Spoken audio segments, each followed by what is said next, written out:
Yeah. Yeah, no from me. Yeah. See, I remember some really great away games at Odsal when Bradford were a force, and it was when I was first starting to go to a lot of games, and so I'd always look forward to away games at Leeds, at Saints, and at Odsal. So I actually think of Odsal quite fondly, weirdly, and we were always robbed until that great night when Sean Briscoe scored 4 tries. There was that playoff game though, where you were absolutely butchered, wasn't there? Yeah. Exactly. And I put off having my tonsillectomy for that. Definitely. At least you didn't have much to shout about. It's true. It rained on that day too. Absolutely. Yeah. Wettest I ever got was at Odsal for the Lancashire-Yorkshire game, or Yorkshire-Lancashire game. That ended up being, I think, 50 points to 4. That Yorkshire won. Yeah. So that was killed that format. It was one of those nights where it was raining so much that on TV you couldn't see what was happening. So what we could see from the stands, I can't even remember. It was horrible. It was one of the worst nights watching rugby league I've ever had. I've got to say. But also one of the. Was that the match that ended Steve Prescott's career? Maybe. I don't know. No, in a Yorkshire-Lancashire, he damaged his knee. Season before. I don't know. I just know it was a Yorkshire-Lancashire match, and we didn't play. You might be right. Stranger things have happened. Yeah.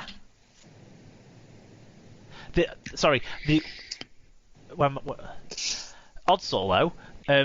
Also one of my best memories ever. Obviously the playoff comeback, record Super League comeback that Wigan had against Bradford. So I've got mixed memories of Odsal, but I fear that I think that we've not seen it anyway. But its place in history will be maintained by that Warrington versus Halifax game. Not even a game that Bradford played in, Alan.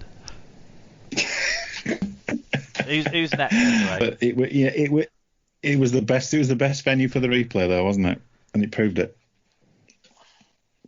Yeah. Anyway, Barney at Battle Blue said favourite away ground the Boulevard. Worst so many. Post Office Road, the Watersheddings, Thrum Hall. Best ground Ellen Road in the mid-80s, Great Britain Games, Challenge Cup semis, and the John Player finals. So a big shout out for the Boulevard there, Sarah. We got a little bit of Paige's memories of the Boulevard. Obviously, you've talked quite a lot about some of the antics of the threepenny stand and some of the intimidation of visiting players that might have happened at that ground. But you must be happy that Barney's calling out as his favourite away venue. Yeah, I suppose so. It might not have been the best ground, but it was home, and you love your home, don't you? So does the Boulevard hold a more sort of special place in your heart than the KCOM you think might ever do, or how do you compare the two? I think it's the difference. Well, certainly when we moved, it was the difference between your head and your heart, because you were leaving what has always been home. What everyone. It's just iconic, and you're leaving that, and there was no way I was going to like the KCOM. And then I remember walking in and thinking, wow, this is something quite special, actually. This is quite nice. But I mean, in terms of a physical stadium, I do like the KCOM. In terms of Hull FC's home ground, I don't think it's right. I think partly it's too big for us. I think partly the way that the Allams have policed it has caused massive problems and has really what the club is able to do in terms of usage of the stadium. Which doesn't help in terms of generating an atmosphere or anything else. But also performances on the pitch haven't helped recently, and things like that. I mean, the Boulevard, there's something quite nice about when you start going to watch rugby as a kid, and, I was sort of probably 6 or 7, and I'd watch it, but you're standing on the terracing, so you can sort of, I don't know, you can go down a few steps. You can move around a bit. You've got that freedom that you don't have when you're sitting on a chair. Yeah. Do you know what I mean? I completely get what you mean. Yeah, because my first experiences watching live sport were a similar age, but at soccer grounds rather than rugby league grounds for me back then when I was that age. But you couldn't you? You could, as long as you were still in sort of eye shot of your responsible adults that were with you, you could sort of wander a little bit, maybe. Yeah. Yeah. And as well, like, you knew which general area you stood in. And, you know, the people that stood near because they stood in that general area. And it might be, you know, 3 foot to the left, 3 foot to the right. Whereas now it's like, that's your seat. And, you know, if the person sitting is obese and shares your seat with you, you're a bit stuck really nowadays. Sort of treated, I suppose, like, if a kid gets a bit agitated and stuff and kicks a seat and things like that, people get annoyed in these all-seater fancy stadiums. Whereas kids had a bit more room to tantrum without affecting other people. Yeah. Well, this is it. And at the Boulevard, like, so, because we stood at the scoreboard end normally, and, you know, there was that space. Then there was, like, a decent walkway, like, probably about, I don't know, 8-10 foot wide before you got to the barrier at the front. And kids would, like, have little, you know, they'd be there with their little rugby ball and they'd run around with it and all the rest of it. And they had space, like you say, so that when they had enough, they could go for a run around without actually causing any problem to anyone else. That's something that you still maintain at some of these other grounds, like at Wakefield or Castleford or even at Craven Park and stuff like that you don't get at the more modern stadiums. Thrum Hall and Watersheddings are two grounds that I always hear people talk about when they're talking about the coldest grounds they ever went to. They're always in that conversation, aren't they? Perched high up in the middle of the Pennines. I remember, I think I only went to Thrum Hall once before they moved, and in my memory it was Boxing Day, but it might not have been, but it was definitely freezing cold. So yeah, I completely concur with that. It was flipping freezing. I once asked Mark Preston, who used to play for Wigan and then for Halifax, like what he remembered of Thrum Hall, and he just said it was cold.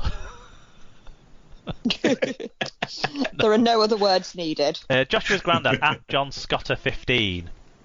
Has he always had the number on the end? Yeah.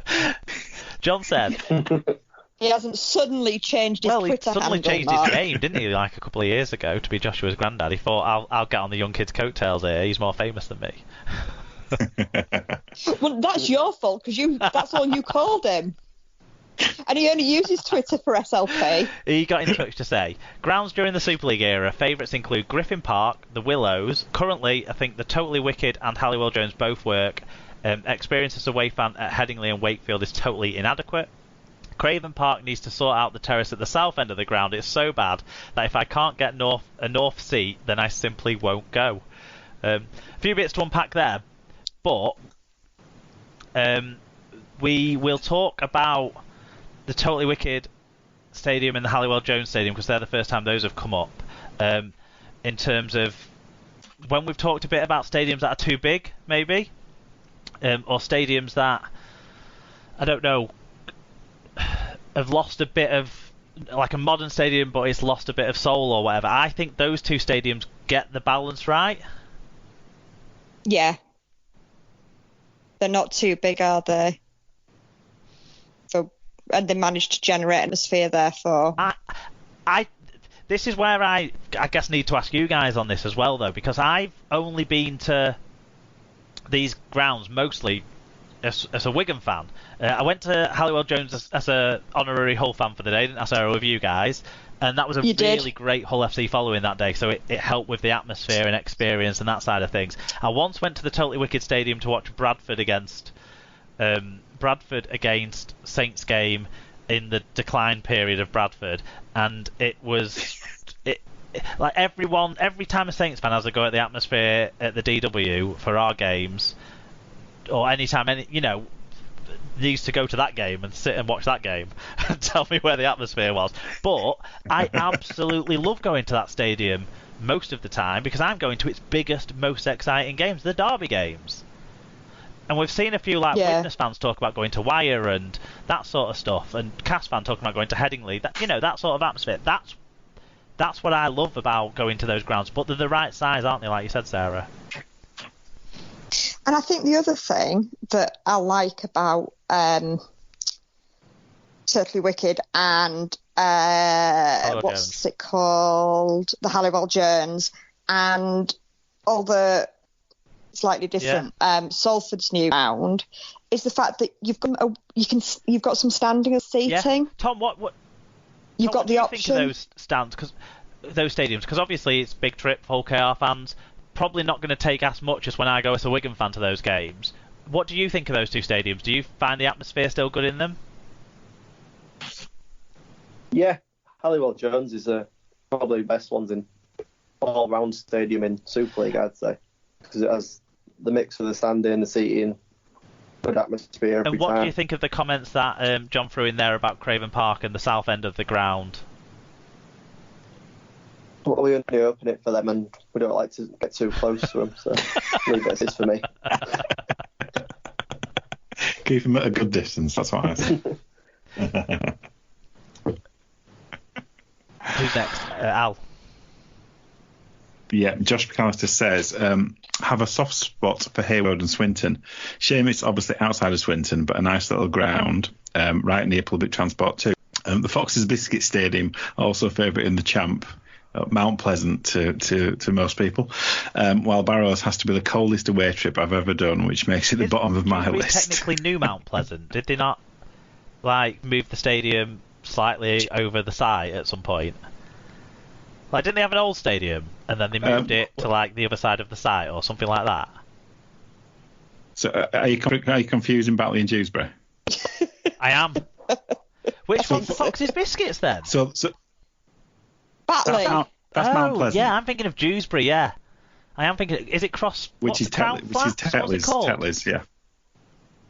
Well, they used to be at Crown Flat, but their ground is now a new Crown Flat, even though it's not a Crown Flat anymore. Right, I've caught up. Are you getting confused with your heavy woolens? I think of them as the same stadium, apart from one's got a hill and the other one's got Bradford.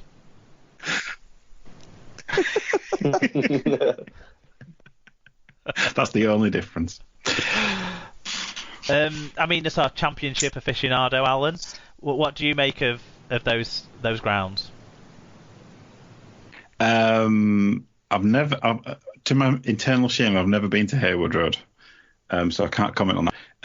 I like Mount Pleasant. I used to live pretty close, even though it's a bugger of a hill, and yeah, it's not the most salubrious ground, but it's a proper rugby league ground, and they've done some updating to it in a reasonable way for a club at that level. So it's not an unpleasant viewing experience, and yeah, I enjoy going there on Boxing Day when I get the chance. So yeah, I quite like Mount Pleasant. I think it's good for that size of team.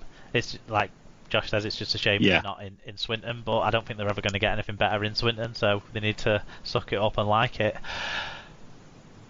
We went to see Hull against Swinton at Gig Lane. Yeah.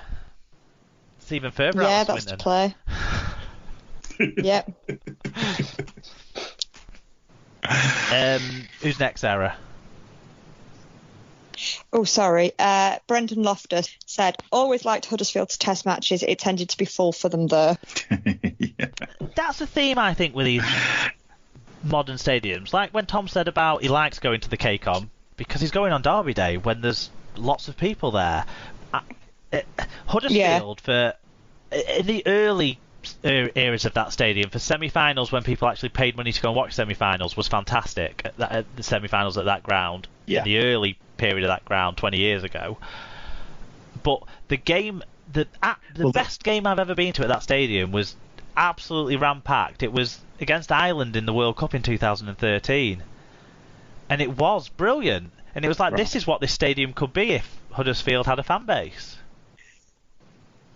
But what I don't understand at Huddersfield is why did they open 3 stands with 50 people in one of them? Why not close 2 of your stands? It does seem strange, doesn't it, that they open so much of the stadium when so many empty seats are in those stands. I never really understood why they opened the stand in where the tunnel is, other than for corporate. Why do they have anyone going in there that isn't corporate? I think maybe that might be where some of their disabled seating is as well, though. I'm not sure, but